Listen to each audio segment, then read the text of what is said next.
Hello and welcome to the Coder Kids podcast. I'm James Thornock as always, and today our special guest on the podcast is Brooke Yoakam.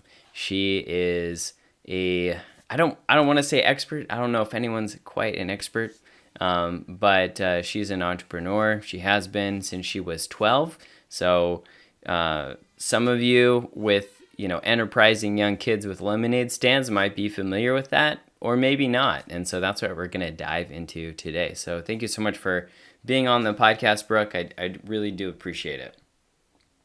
Thank you so much for having me. I'm so excited to be here with you, and I love Coder Kids' mission and what you guys are doing. So if I can help or just inspire some other kids and share my journey, I'm very much happy to do so. Yeah, well, thank you so much. I mean, I think I think you're right about our mission, although I'm pretty biased about that. Obviously, I think we're doing good in the world. But one of the things that has kind of been baked into us is, this company was started with, I think $150. Not something not any kind of venture capital or anything crazy. And so we've had that kind of small business vibe and that entrepreneurial spirit kind of from the beginning when we were founded in 2016. So I wanted to ask you, perhaps a little bit of an esoteric question, but where does that spirit come from? Are you just born with it? Is it baked in, or is it something that's nurtured and that you develop over time, do you think? I'm going to be honest with you. I think entrepreneurs are born rather Okay. than made. Yeah. When I was 5 years old, I had a lemonade stand and I was not on a busy street. So I made the lemonade stand on the busiest street in my neighborhood. I passed out flyers in the neighborhood. I picked the hottest day on the week. I made brownies. I made cookies. I made signs. And so I think just those small things that I just didn't even realize that I was paying attention to is just the starting foundation of a mindset of an entrepreneur. And I think some people don't even realize that they have one, but there's just certain skills that I think you can't just force yourself to be a leader or push yourself and hard worker. I think some people are just bored with that. Interesting. Well, you're out of luck if you're not an entrepreneur. Just kidding. But yeah, no, No. I think yeah, I think you're a little bit right. I think it does have to do with this kind of experimentation. Do you think that's right? Where there's this like you said, the first thing you did was you started shifting variables and you started shifting location and your inventory and all this stuff, right? So, Yeah, and I think what I'm saying is there's a lot of people out there that are hard workers and mhm. can have those skills that they don't realize that they have. But I think there's some people that if they feel uncomfortable with having everything on them, being in charge of everything, they shouldn't be an entrepreneur. But they could maybe be the co-leader or in charge of creative and then have someone else come in. And so I think there's different opportunities for everyone. I just think, why put yourself in a position where you won't excel the best? Yeah, interesting. Yeah, wow. Yeah, I think that definitely rings true. So, yeah, let's go back to that lemonade stand. So, I mean, that was the first I guess is that the first physical manifestation, or would you trade stuff with kids at school? I mean, I guess kindergarten is about when school starts anyway, but was that the earliest then for you? Um, yeah, I mean, I always loved every single trend that was happening. So when Pokemon cards were big, when Go-Go's were big, anything I would trade it. I would try to sell it to my mom. I would go to what's it called? Playtime or Plato's Closet where you could sell Oh, stuff, yeah, anything yeah. that where I could just have an extra couple dollars or save up for something. And it was really funny because I would say I was 8 years old or 9 years old, and I went to camp, and they asked you, what do you want to be when you grow up? And I don't even know how I knew this word, but I was like, I want to be an entrepreneur. And I don't even I'm still shocked to this day that I said that, but Yeah, it's a I tough think word. just it's a tough word, and I don't even think I knew exactly what I meant. But I think those small things are just I don't know, just key variables in who that person will be when they grow up. Some of my cousins are super artistic, and I think they'll be very artistic, creative people. And some people are more of very diligent and could be more of like a financial type of person. Yeah, yeah. I'm a bit more on the creative side. My wife is a little bit more on the numbers side. She makes sure that everything happens and that everything, like, that if I want to buy it, like, that there's money there, but I have to know the consequences of that, right? So there's, I Exactly. do think, yeah, everybody definitely has their place, and I think it's good to be financially literate, even if you're a creative, certainly, and that's why a budget's important. But you talked about, and Tim Ferriss mentioned this in his book, the 4 Hour Work Week, and I mean, like every sentence, he basically mentions the fact that like double down, triple down on what you're good at, and just forget everything else. Um, is that what you've been doing? I mean, I know you mentioned that. What does that look like for you? Like doubling down on what is comfortable to you. So, as the entrepreneur and as we're trying to grow, I have to do everything. I'm working on brand partnerships, marketing, a little bit of the financials, tech. And I'll be honest with you, I hated marketing at the beginning. Mm-hmm. Just I just don't like the idea of just like, I don't know, like certain methods are going to work for certain companies, and like certain companies they're just going to do better at marketing because they have a huger marketing budget. But Sure. I also like when I get to push myself and try something new. And now I actually don't mind marketing. So I think I like, for example, I go to a liberal arts school. I go to Boston College, and they make you take every single subject. And I think when you push yourself to do something you don't like, in the process, you either A, learn something new about yourself, you learn that you have to persevere, or you actually learn that you like something that you didn't think you liked before. And I think it sucks. Don't get me wrong, when you have to do something you don't like, but the person you become through that process is really, I think, important to who you'll become in the future. Okay. So on the one hand, you believe that, you're born with certain skills and certain tendencies and attributes, but then also you're advocating on the other hand of like doing stuff that's uncomfortable to you. What kind of things do you think can be gained, like specific, like do you have a specific example of, say, you did something uncomfortable and then something came out of it? Well, I think when you look at it from the business perspective, everything like affects the other. So if I really have this really cool feature that I want to like, so I would say I'm like the tech, like the visionary product person, how the product should work, how it'll interact with people. And so like for example, like if I'm building a new feature, then I have to market that, then I have to see if people like it. So I think being able to understand how one aspect of the business works, even if you don't like that, is essential for your favorite part of something to work. Like Mm, kind of with like kind of like with society. Like for example, like I'm majoring in finances, and like I decided to do that because that's the biggest gap that I just don't understand a lot of the like financial terms. And I'm also majoring in computer science because I couldn't talk to the developers because they speak crazy terms sometimes, and it's not as crazy anymore. And we then the love you, financials, developers, but yeah, sometimes, sometimes it can be tough. Yeah, for sure. and so I think sometimes it's like less like I don't need to be able to code the whole app, but I need to be able to communicate with people. And so I think there's all these different layers that if you want to be good at something, you have to be decent at other things to be excellent at that one exact thing that you Mm. love. So they're like supporting skills, kind of. Is that right? Yeah, it's like setting Okay. it's like your foundation to grow into that one area that you really want to excel in. Yeah, I mean, well, that takes a lot of effort. Computer science, obviously, that's what we do. We're coder kids, right? So, um, we And to think add on we to like go ahead.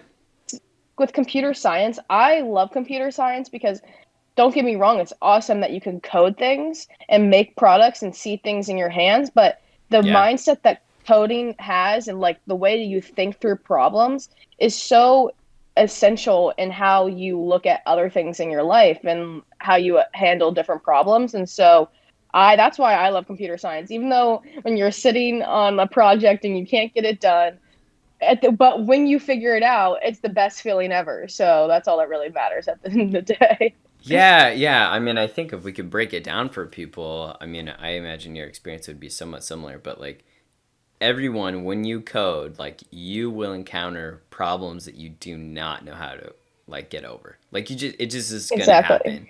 And um, some kids end up crying at that point because they've never, and it's true. Like, I had a kindergartner this week. It was like Friday, I think, last week, and they're just like, I can't do it, and maybe they've never been presented with something that they just like truly didn't know how to do. um, and it was tough. It's emotionally really tough for them. And then even as adults, though, I think it can be tough for us when it's like, I don't know how to do this. I thought I was some smart kid. I thought I thought I could do this kind of a thing, but it forces you to take the 10,000-foot view and like really look at all that you've got going inside of a certain problem, and then you think, okay, well, what if I try adjusting this variable, or what if I set a different trigger here, or let me check for syntax, right? Did I mess anything up Hmm. in the syntax? And then eventually you'll find it. And so I think it does have that huge payoff, though, of like when you figure it out. It is really nice. The difference, though, I think I used to have this misconception about coding, though, that when there's a problem, right, that there's a correct answer, right? So I used to have this misconception that there's just this correct answer, and that I just needed to essentially just ask the metaphysical teacher, and like they would know the answer to the problem. But I think there are hundreds or thousands of answers that are correct, and that's what's actually true. And some of them are more efficient, and some of them are less efficient, and there are pros to some and there are cons to others. And so, to me, even though coding involves obviously a ton of math, it involves very logical thinking. It does involve a lot of creativity and a lot of like bargaining and adjustment and seeing what works. And so, I think sometimes creative people get turned off by it, but I think we need a lot of people who are creative in coding. So anyway, is that kind of been your experience with like problems inside of code or a project or something? Yeah, I completely agree. I took AP Computer Science and AP Computer Science principles in high school, and I just like I loved it because I think the thing is once you figure out something, you're like, what if I can do it this way? What if I can add this? And what if it does this? And sometimes you're like, I should have never tried that. But then sometimes you're like, oh my gosh, this is so cool. Like I wish I could do this on a bigger scale and really make this a real live thing. And I think yeah, and I think people get turned away when they're like, oh my god, computer science. Like I think they should have never put the word science in computer science because i think I think it really turns people away. But it really is, one, it's not science, and it's like logic and math, but like you said, it's a lot of creativity. And Yeah. I remember like doing like certain projects, and like one person would solve it one way, one person would solve another way. Like my teacher would say, I will know if you're cheating because if you both have the same code, because no one will have the same code. And I think that's Yeah. always like an interesting, like, unless it was like an obviously super easy project, but like it was really interesting when she said it like that, because everyone's going to think through that problem such differently and think of different methods and different variables to use, and how everything aligns is just really unique. Yeah, I mean, you're absolutely correct. Now, the difference between like traditional school and the way we do things is like we encourage kids to copy from each other, so that's like maybe a slight difference. But and so let's talk about that like in entrepreneurship. Like I know, for instance, like I didn't invent economics, right? Like I didn't code the Bitcoin. What am I? What am I, 50? No, I didn't code Bitcoin. I'm not Satoshi Nakamoto. Um, I guess I'm really grateful. What I'm trying to say is I'm grateful that I didn't have to invent entrepreneurship. Computer Like science. I didn't have to invent computer science.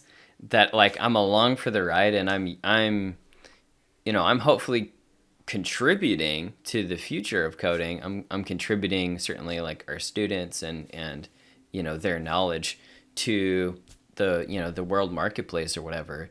But what are some greats that you've copied from? Like, what are some things you're like, oh, this is cool. I'm gonna go ahead and copy and paste, and we're gonna make it work, and we're gonna adjust it to my situation. But if you don't have to reinvent the wheel, I just like don't do it, right? And so, what are some of those people that you've looked up to, or maybe that you've stolen or copied from?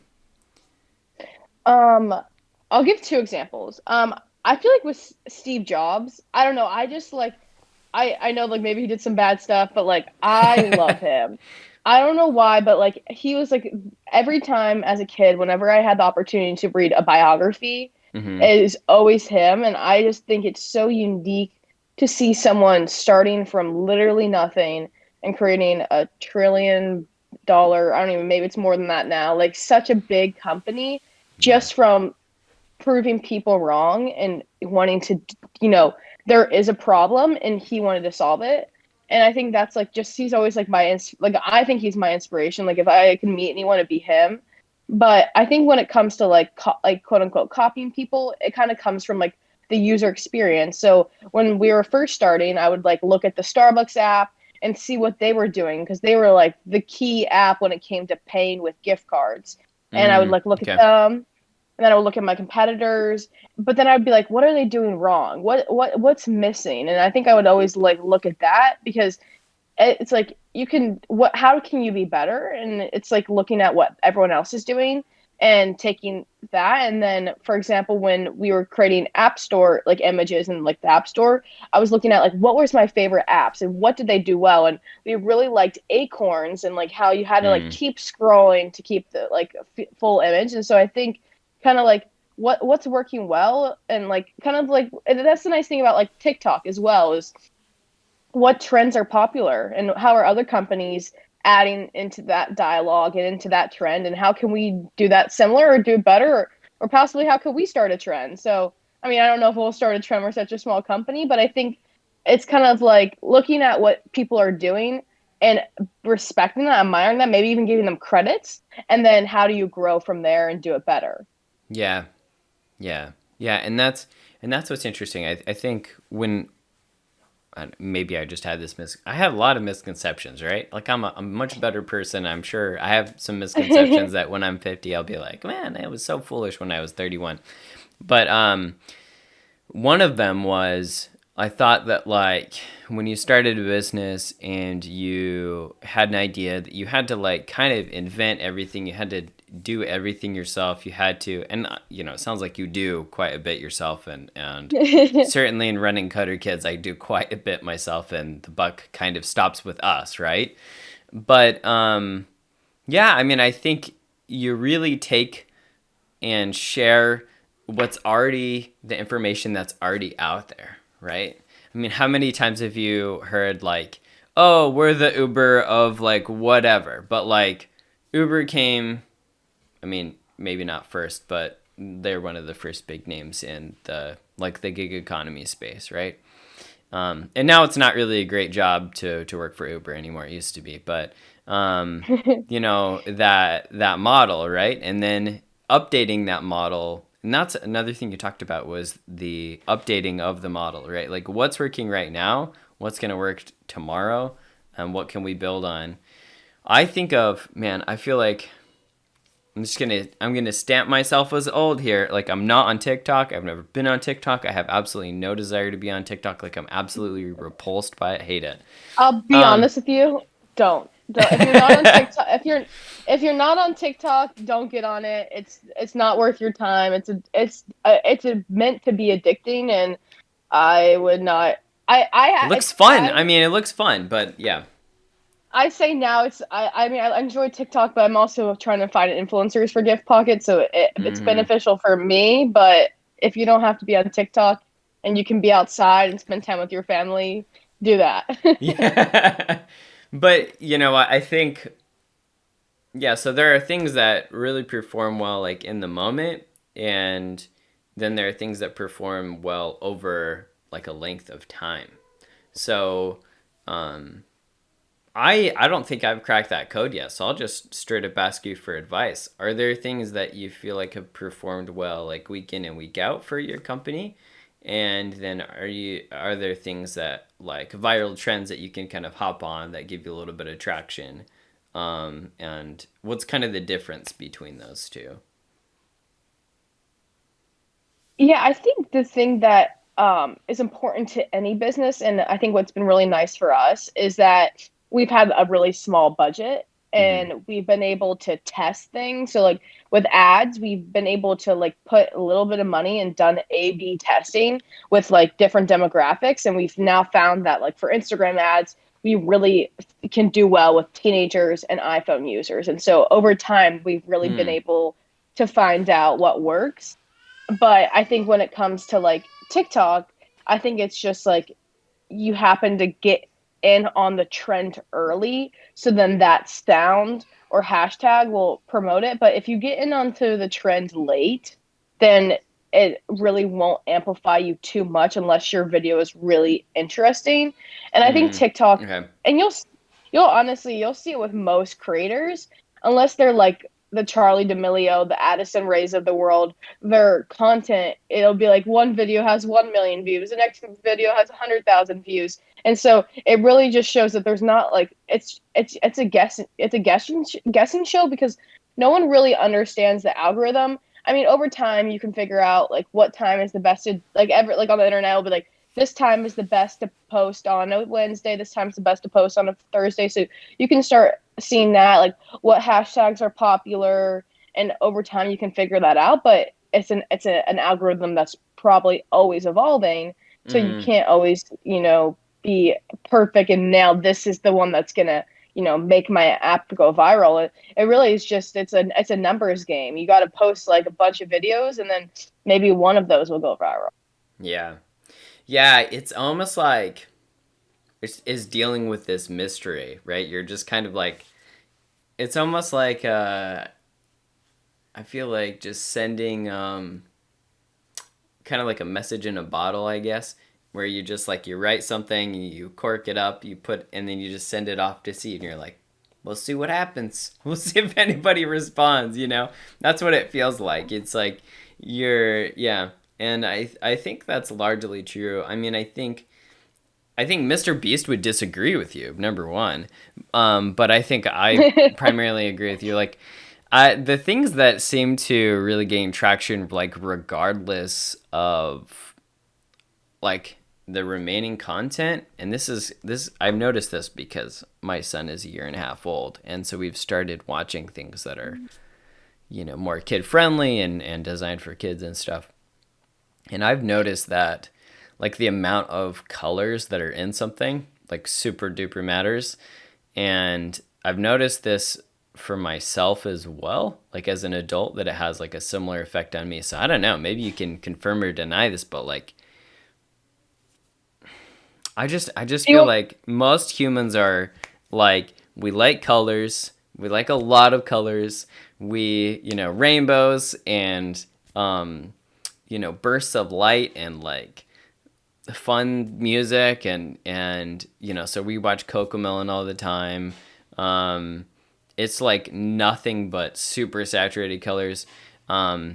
We've been playing like a lot of Nintendo games, right? So like Mario Party and everything is just like a primary color. It's so bright, it's so colorful, and it's almost like I don't know, like almost like neurologically hard to look away from the screen.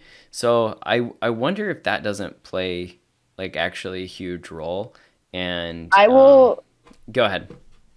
I will agree. I've had two. When I try to make my TikToks, if I'm trying to just do it in the setting, I try to do them outside or near like a really good light source because I Sure. think when it's like lighter or brighter, that will definitely just help like make it more like, oh, like where is she? And then also the like some people like make like TikToks with like a like not an iPhone with a really nice camera, and those Mm, videos will always do really well. And but like I also think like I think you have to start with like actually well we actually started with 5 followers and now we have 900 followers because I was just I kind of want to play around with the algorithm. But I think it just like so it's just also just like a little bit of luck at the same time.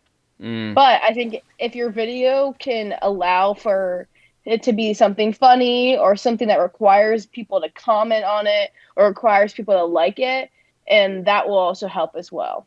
Or if it requires people to watch the video all the way through, there's a lot of different factors, but if it can be something that people are willing to watch all the way through, like on it, comment, share it, any of those things, that will definitely only benefit the video. that's awesome. You know, one of the things I just kind of cringe at is when like a big brand they'll try to like be a part of a viral campaign, but it just seems like they're tone deaf, like they don't actually get the joke. Is there anything that you can do to like actually truly be authentic and like, still hop on the trend, but do you know what I mean? Yes, Like I know when what you like an mean. like I don't know, when like Kraft mac and cheese tries to like get jump on a meme, or like Chips Ahoy, they did this commercial where they were like they just like said like drip like a million times or something, I think. And I was just like, it just like hurt me inside. Like, do you know what I mean? Is there a way to be authentic, you think? Um, when it comes to commercials like that, I've not ventured into the commercial space because I Sure. just think it's just challenging. But when it comes to TikTok, I think where I've seen brands really thrive and like where like Wendy's really thrived on Twitter is they Mm. would just be like making fun of people or just like saying stuff or like Right, right. if someone went to Chipotle might comment or like crumble cookies like if someone had got a bad experience at Crumble, like they might like be like, oh no, what store is this? Or I think when Mm-hmm. like for example with like GiftPocket, like it could we send someone a gift card if they're having a bad day or like or so at like sending away gift cards or being like, oh, you should have added that into GiftPocket. So I think adding into the conversation as a brand, I think is really funny and is always like, oh my god, the brand commented or no Yeah. way. But I also have seen some brands like force it a little too much. Mm-hmm. But the thing that I've also seen is when the brand is so popular, like Chipotle, and they comment on a video, it's like, oh my god, Chipotle commented on the video, or like for example, like Tinder, whenever it's like a dating story or something like something funny when it comes to a date, like they'll always like chime in or something. So I think as a brand, figuring out where your storyline it could be valued and adding to that conversation. That actually really makes sense. Yeah. Well, I like that. Well, I actually want to at least spend a little bit of time about your company, so I know that you, that was kind of the reason for us getting together in the first place. But then we got, excited with all these entrepreneurial questions. So let's dive into kind of your story with this app. What is this app? What does it do? What was your motivation behind it? For sure. So I started Gift Pocket when I was 12 years old, and with any business, it just starts from a problem. I would go shopping with my friends, and I would always forget my gift cards. And every single Christmas, my grandfather, no matter how many times I asked him, he would always give me a gift card to stores for 30-year-old women. And I was like, Grandpa, I'm 12 years old. Like, it's not that hard. Like, Target is like on the shelf. Like, give me a Target gift card and my mom would never buy it off me and I wanted to get rid of that gift card and luckily around the same time I participated in the Young Entrepreneurs Academy and they're Okay. like what's a problem you think you can solve and I was running through all my problems. I was like, this gift card problem I have to solve. And this is like when I was 12, so like Instagram was like starting to become like a little big, like apps were new and I was like, you know what? I always have my phone with me, but I never have my gift cards. What if I had an app with all my gift cards on it and it inspired Gift Pocket, an app that's transforming the way that people use gift cards? Add all your gift cards onto your phone, pay with them in stores or online. Say you get a gift card to a store that you don't like, exchange it for a new one to one of the 250 plus brands on our app. And we just released a send feature. And so, really, just get rid of those gift cards you don't like or keep them all with you and now you have full control of all your gift cards just from your phone. That's actually pretty dope. That's good. I just downloaded it actually this morning, and it seems like Awesome. you're trying to constantly get new brands and vendors and stuff all the time, right? Yes, and so we really want to be the app where you can have your favorite local grocery store, or favorite coffee shop, and the only place to get that gift card digitally is on GiftPocket. I think the thing that sucks is when you go into stores, you almost are like, oh, I have too many Amazon gift cards. Don't get me wrong, I love Amazon, but like if my mom sent me my favorite local like store on my college campus, like I would be so excited about that. And so we really Mm. want to have really cool brands on GiftPocket that just go beyond your, your local, your average 100, 200 gift cards that you always know will be available. That is actually pretty cool. I do think, I think sometimes the safe bet is too safe. Like when you get something for Christmas and it's like I think one time it's like it was like a Walmart gift card or something that we got, and it was just like, okay, I don't know what this means.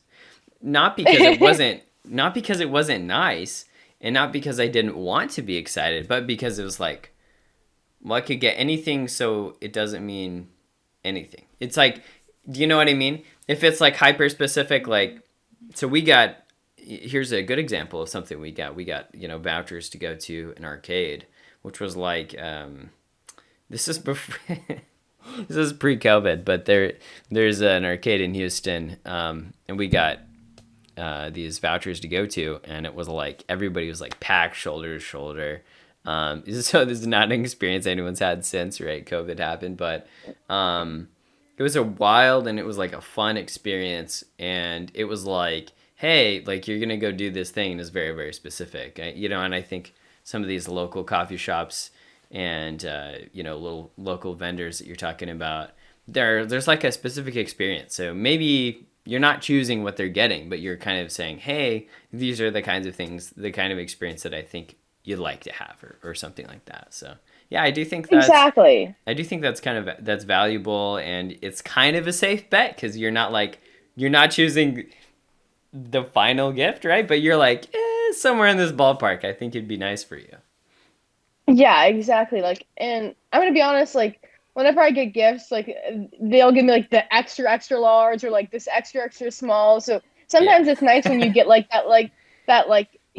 I know you shop there a ton, and I don't know, I want you to like have fun, but it's a lot more personalized. Like, maybe like you Yeah. got like a Delta gift card. So like, here's money for a trip. Like, I don't know, or like Mm, here's okay. money to fly home, but I don't know when you want to fly home. So I think my thing about gift cards is gift cards are about spreading positivity. Maybe you won't be as excited about getting a gift card on Christmas or on your birthday, but you're having a bad day, you're having a bad week, or you just want to show someone you're thinking about them, and you just send them a gift card, and it doesn't even have to be like $100 gift card. It could be like $10, $15. But Sure. I think just changing the narrative around gift cards, let's put like a smile on somebody's face, and let's make their day better. And then if like Christmas time, like they didn't get that one gift, but you then send them that gift card that they could get from that store, I think just will make their day. And I think that's what all I want to do with Gift Pocket is, make someone's day a little bit better. Yeah. And I guess it's in the name, right? Gift, right? And I Yeah. think that actually reminds me, I'm a history major, and so one of the things that I learned about is like, and please correct me if I'm wrong, internet, if you feel like this isn't correct, but I believe in a lot of these Native American societies, and there were so many. I mean, there were over 600 Native American tribes, right? So to say like Native Americans did X is kind of like, really? There are a lot of different tribes, but specifically, so I don't remember the tribe, but there is one tribe in specifically that their like social status was determined by like how many gifts that they gave to people. And so I Mhm. thought that was interesting that there is like even a society like built up around gifts, and there were specific like gift giving days, but they gave like year round. And I think that when we read about that in the history books, I was like, oh yeah, like we can do that whenever we feel like. And it kind of just, something in my brain, broke. I was like, oh, I can do this whenever. I guess like and so that is fun sometimes to give things on non-regularly scheduled days, right? So for instance, like if like a week before Valentine's Day you give somebody chocolates, it's like it hits really high on the like I wasn't it's like almost the difference between Mm, expectation and then reality, right? Like there are some people that have like won huge awards, but because they expected to win the reward, they're not like, "Oh, this was amazing." But like if they don't expect to win an award whatsoever and then they get the award, it's like boom, like crazy. It's like fireworks in their brain. In a similar way, if like no one's expecting to get a gift that day, if they're having like a pretty crummy day, if the expectation is 0 or negative, and then you come in with, you know, any kind of thing, be it a gift card, be it just a thoughtful note or anything, and where you're like, hey, just thinking about you today, I thought this would be fun, then suddenly it's like it just kind of turns the tables. That's also why it's hard to do anything good on Valentine's Day because something's always expected. I've learned like yeah. being married, right? So you like bet. So my expectation for Valentine's Day is like, all right, I didn't screw anything up. That's kind of like, that's kind of like, I'll put in a bunch of effort, and it'll just be like okay. But I think it's sometimes a little bit more fun to have someone expect nothing, but then to do surprises. So I'm kind of a little bit less like Thor and a little bit more like Loki when it comes to like gifts. Like I like them to be kind of secret and kind of sneaky and kind of fun. So anyway, that's That's just a little bit of I James's never. philosophy. Yeah, no, I like have always thought that way, but never have like stepped back and like thought that through. Like Christmas, like I'm my mom's Christmas helper. I help her buy a lot of gifts, and I give her my wish list. But whenever she like doesn't actually like go out of her way to like buy me something off that list, I'm not trying to sound like selfish or anything. Like it just doesn't feel as personalized, if that makes sense. And Mm-hmm. I feel like I think I like when someone like thinks through a gift, and like I'd rather get none of those gifts on my wish list, but get like one gift like that was like really like I really thought this through and I really thought you like it. But I also think it's like finding the right in between. And so I think I think it's like when your expectations maybe don't like get met is like it's just like all of that is just really interesting. I bet there's like a bunch of philosophies and Oh research yeah. about that. Oh, it's crazy. Yeah, it's just like I wish it's funny. It's like the day that I wish I could be like Buddhist and let go of all expectations of, is like Christmas. Like the irony there is pretty thick, but like it's like I wish and it's funny because even if you're cognizant of like your expectations, sometimes it's still hard to like get rid of them. You're like, it's my birthday. People should treat me like, a prince or a princess or whatever. And they're not. And it's like, but I know that that's not reasonable. But it's like, I don't care. I want it anyway. So I think it's Yeah. it's hard sometimes to give that up, even if like, what's going on. So, Or you're just like, hey mom, like I really want like maybe this for Christmas, and then like you're like, are you like, and then you get to Christmas Day, like, so did you like get it for me or like, so it's like I don't know. I think it's all like the interesting things, and but I think I'm gonna be honest though, I don't I love getting gifts on Christmas, but there's not a better feeling than giving gifts. I love like that's why I like giving gifts on yeah. gift cards, but like when I plan through like this is I think it's in my like I love planning through a gift for my family members and like seeing them surprised like oh my god you actually got that for me or you remembered and I think that's what I like in seeing that so I think that beats ever getting a gift any day. Yeah. Well, that's awesome. I do want to pivot kind of back into, kind of the original topic. And instead of talking about you this time, I think I want to talk about, young kids who are, either 12 or a little bit older or a lot younger who maybe have this entrepreneurial bug.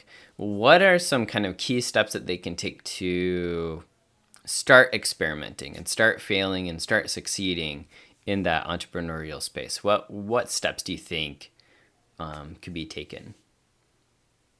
Well, like I said before, every business starts from a problem.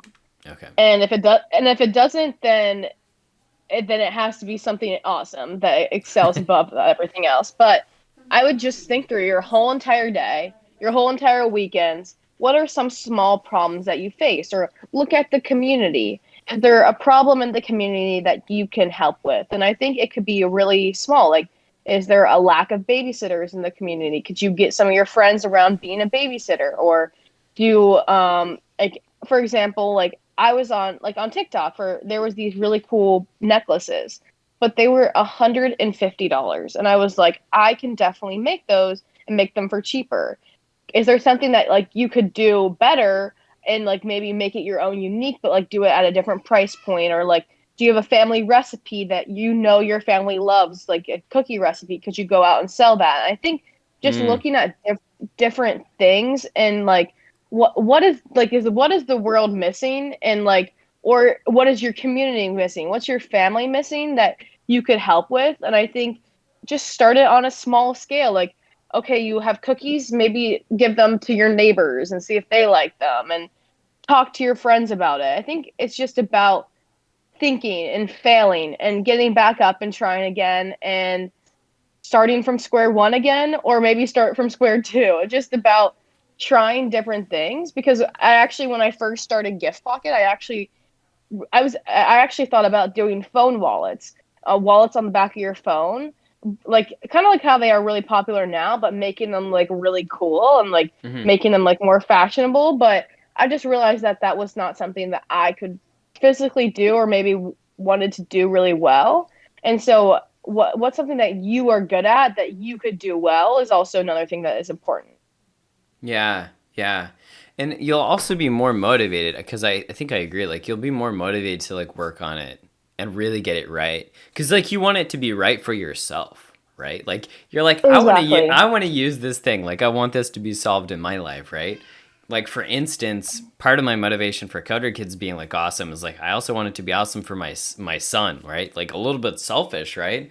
But I want him to have everything that he needs to succeed in coding. And maybe coding's not his thing, but he's gonna learn it. And so yeah, I think you're absolutely right. So a couple of things that you said, right? Like failure is great, but everything starts with a problem. So kind of identifying a problem out there, or an inconvenience, or a special niche that you could fill, right? So that's kind of number one. And then just trying stuff, throwing it and seeing if it sticks, right? Um, Yeah. and I think that's probably one of the most beautiful things about being young is that, some people wake up when they're 30 and they think, oh, maybe I should be an entrepreneur. And some people wake up when they're 50 and they think, hey, maybe I should try this entrepreneur thing. And like, that's fine. And some people have done it and been really successful. But let me tell you what, if you are 12 like you were, or 5 like you were, and you start trying, you actually do have a lot of time to experiment and see what works and what doesn't work. And if your business fails, you don't have to be homeless or anything, right? Like, right? Like if, no Exactly. offense, Brooke, right? But like if your lemonade thing didn't work out, like you didn't have a family to support, you didn't have like a Maserati to pay a payment on, like you weren't gonna lose your car, your home, or whatever. It's like kind of experimenting in a space that like allows you to fail, and it for the consequences not to be catastrophic. And I completely agree. Yeah, no, I think the thing that I've learned the most is I have been able to make mistakes at such a young age that I hopefully will never do again. And not like anything like super traumatic, don't worry. But right. like just like how like I run a business, like it was my first time. Like I was literally 13 and 14, me with like 40 and 50-year-old adults. And I I had That's so awesome. and like having to like take them seriously. It was my first time working with developers, first time like I think learning how you interact with people, how you do certain things is Sure. you just have to do that a couple of times before you like okay, going forward next time we're going to have a contract, we're going to vet through a couple more companies, we really need to be able to trust them, they need to prove to us why they should work with us, not we need to prove to them. And I think finding people around you that are passionate, I think there's just a bunch of different things that you will not know that you needed to know without experiencing them, which is so sad. It's kind of like when we're like to my brother, like, Zach, just like do better. Like you'll be fine. Like you can't, because he's a soccer player and a football player, but he's like, no, like I have to experience this myself. I have to learn how to handle this myself. And I'm like, you know what, Zach, you're right. Like you can't, like I can't tell you what to do. Like you have to figure it out for yourself. And I think it's kind of like with being an entrepreneur, you're only going to be able to do that by being an entrepreneur yourself. Yeah, yeah, and that's, that's depressing but true, and also inspiring. I think, the good news is that there are plenty of problems, and then as soon as one problem is fixed, then other problems kind of come up, right? So I think we're all kind of like addicted to our screens, right? But the iPhone solved a lot of problems in this world. You talk about Steve Jobs, but it's like now I spend too much time on that thing, and so there are other like there could be more opportunities for like in-person engagement that I think are really important, right? So the marketplace definitely changes. You definitely have to pivot, but that having that time component on your side is definitely awesome. One of the things that popped into my mind, sorry if I'm talking too fast, but like one of the things that popped into my mind was, you were 12, you were 5, and then 14 and whatever. And you're, looked like still pretty young. So what were there any significant barriers to you? I mean, the thing that really popped into my mind was no big bad, evil guy like came to you and was like, "Where's your business degree?" Right? Did that ever happen? I think more is the question is, are you going to drop out of college? I get when I'm more when I'm in Boston. I go to Boston College than when I'm in Okay. Ohio. But people ask if I'm going to drop out of college. But I think the thing is I don't have like I'm building my network. I'm 19 Sure. years old, and I've definitely built my network over the time. But like right now, we're raising money, and like this is more of like an angels round, maybe like and they're like, okay, so then like who are your high net worth friends? And I'm like, my friends are scooping ice cream right now and nannying. I don't think they're high net worth enough to like invest in my company, or we're trying to work with brands. Like none of my friends own restaurants or companies yet. And so I've really had to like work hard, do Mm, cold reach outs. And so it's definitely, I think, more difficult being a young person starting a business sure. than someone who's older. Luckily, I have a lot of older people on my team who have a lot of connections that have been really helpful for GiftPocket. But when you start from, everyone has to start from scratch.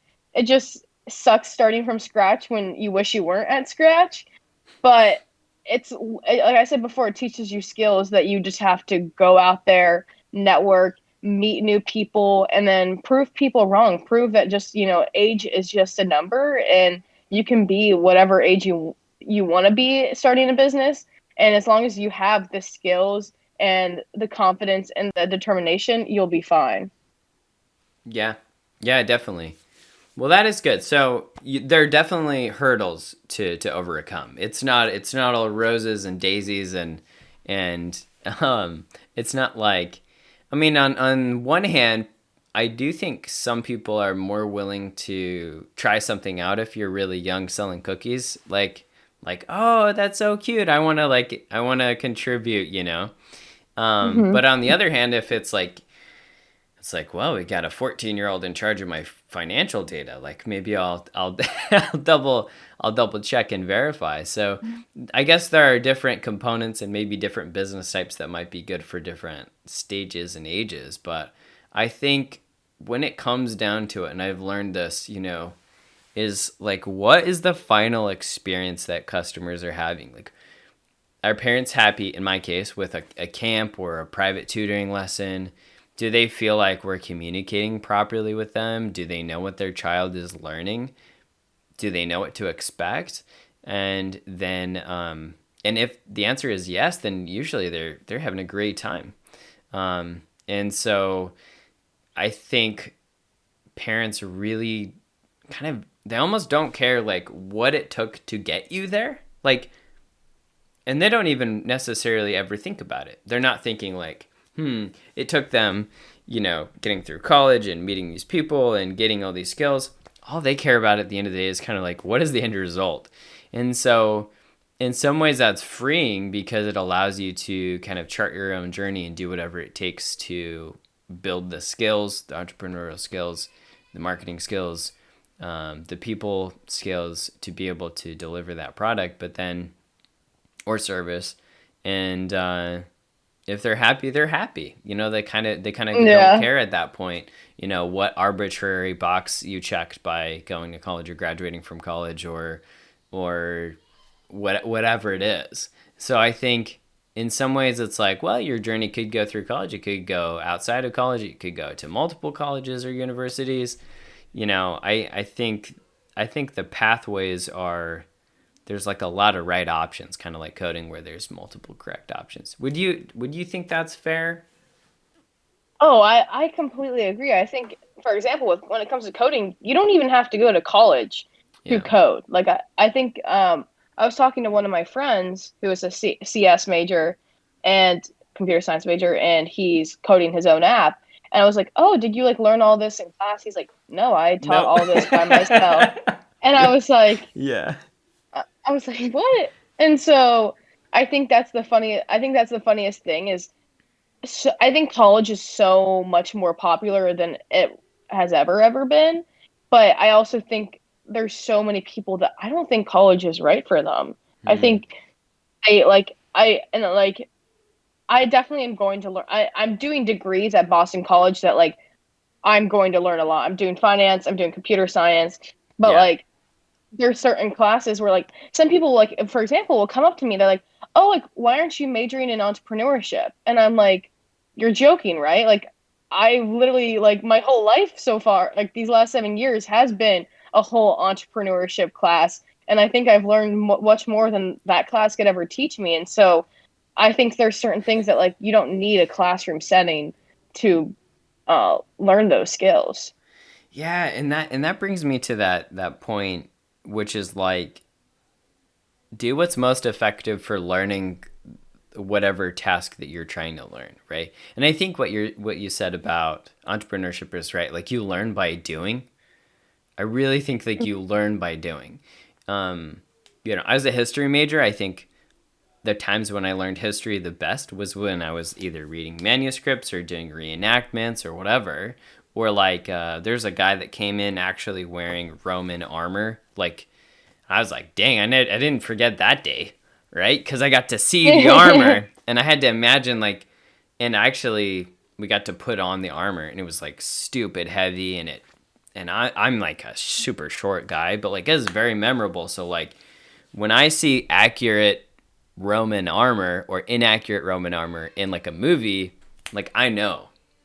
Um, Hmm. Now that doesn't impact me financially ever, but it's just like a form of learning. And so I think yeah, definitely inside the classroom there are a lot of good things to learn, and obviously MBAs are like the number one degree for a reason, and so people do certainly learn stuff there. But I think it's really hard, like really hard to replace on the feet learning. And I think one of the most beautiful things about um, like on your feet learning is like you come into contact with problems. And then if you go get an MBA afterward or you read a self-help book or a business book, after that it's like you're hungry to find a solution. You're like, man, my marketing game isn't very good. Like we tried some different things, it's not working. You're hungry for the answer. You're not going to forget that answer, right?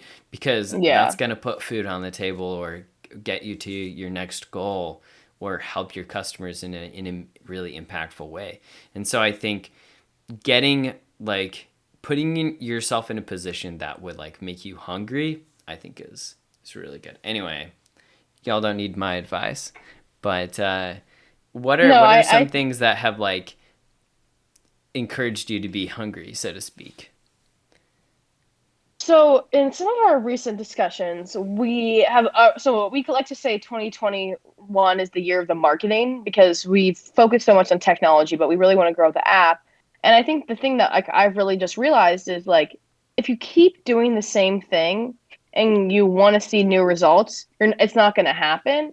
And so I think the thing that keeps me hungry is like, I want to see GiftPocket go viral or change. I have to get excited and I have to change what I'm doing and be hungry for what is that thing? What is that thing that is going to make GiftPocket so successful? And so, I have a bunch of ideas. I want to work with micro influencers on college campuses. I want to go onto the streets of Boston and like give out free gift cards and film that and maybe put it on TikTok.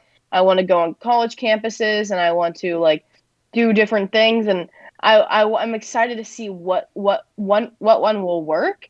But I think the thing that keeps me like going is that if you don't want it to change, then it won't change. But if you want things to change, then you have to want it to change. And you have to believe in it and you have to go after it.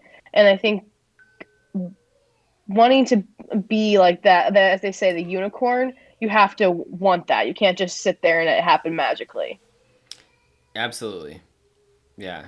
Yeah. No, nothing's magical about it. Except maybe when somebody leaves a really good review. That feels a little bit magical. But yeah, I mean, I think you're absolutely right. Well, thank you so much for spending quite a bit of time with me here today. I think I had No just a worries. great That's time. fun. It's always fun talking shop with someone who knows what they're talking about. And and you definitely outrank me in number of years you've spent being an entrepreneur. So way to go. Yeah, so we will go ahead and link your app Gift Pocket, and then also if you have a website or anything, how should people reach out to you? Um, Definitely, yeah. Our download gift pocket, we're available on iOS and Android. Our website, but if you want to contact me individually, Brooke at giftpocket.com. If you have an idea and you need someone to talk about it through, I'm always here. My mission is to help young entrepreneurs and also to help people save money. So if you need help with any of those things, I want to be there. I'm not, my mission is help people save money is a long-term vision, but any of those things, if you need someone to talk to, I want to help you because I've been through so many things and I wish I had a more of a mentor or someone who was there for me and believed in me. And I want to be like that for other young entrepreneurs. So I'm always there and would love to chat with anyone. Perfect. Well, again, thank you so much for coming on the program. I definitely found it inspirational myself. It makes me want to like work harder and more focused and get. I might have some questions for you about marketing later, but until next episode, thanks for tuning in. We'll see you later. Thank you.